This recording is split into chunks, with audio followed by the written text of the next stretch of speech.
கடவுளும் உழைப்பாளிதான். இது இயேசு கிறிஸ்துவுக்குள் பிரியமான என் சகோதர சகோதரிகளே, இந்த நிமிட நட்சத்திரக்கு இயேசுவின் நாமத்தில் நான் உங்களை அன்போடு அழைக்கிறேன். கடவுளும் உழைப்பாளித்தான். மே மாதம் முதல் நாள் உழைப்பாளருடைய பாதுகாவலராகிய சூசேப்பருடைய திருவிழாவையும், அதே வேளையில் பிரியமானவர்களே, இந்த நாட்களிலே மாதாவினுடைய மாதம் என்று சொல்லுகிறோம். குடும்பத்திற்காக அன்னை மரி உழைத்தார்கள்.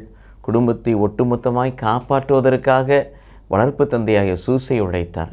இது இயேசு கிறிஸ்துவுக்குள் பிரியமானவர்களே, விவிலியத்தில் காணப்படுகிற ஒவ்வொருவரும் உழைக்கக்கூடியவர்களாக இருந்தார்கள். சோம்பேறிகளாக இல்லை. அவர்களுக்கு கொடுக்கப்பட்ட பணியை அவர்கள் செய்வதன் வழியாக தங்கள் உழைப்பை வெளிப்படுத்தினார்கள்.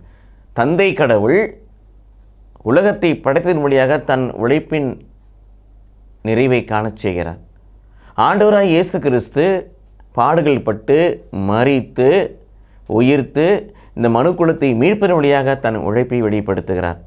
பரிசுத்த ஆவியானவர் உங்களை என்னையும் பாதுகாத்து பராமரிப்பின் வழியாக தன் உழைப்பை வெளிப்படுத்துகிறார். இது இயேசு கிறிஸ்துவுக்குள் பிரியமானவர்கள், நீங்களும் நானும் கடவுளின் திருவுளத்தை உயிர்த்து வந்து வாழுகின்ற பொழுது அது இறைப்பணிக்கான உழைப்பாய் மாறுகிறது. குடும்பத்தை பேணிக்காக உழைக்கின்ற பொழுது அது சமூகத்துக்கான பணியாய் மாறுகிறது. எப்பணியாய் இருந்தாலும் நாம் மனநிறைவோடு கடவுள் மீது பாரத்தை வைத்து செய்கின்ற பொழுது பிரியமானவர்களே, நாம் கையிட்டு செய்கிற எல்லா பணிகளையும் கடவுள் ஆஸ்வதிப்பார். அப்படியாக என்னுடைய பணியை, என்னுடைய உழைப்பை கடவுள் ஆசீர்வதிப்பார், எனக்கான பலனை கொடுப்பார் நம்பிக்கொண்டு நாம் உழைப்போம். எந்த ஒரு பணியாக இருந்தாலும் கடவுள் நம்மை ஆசீர்வதிப்பாராக. ஆமென்.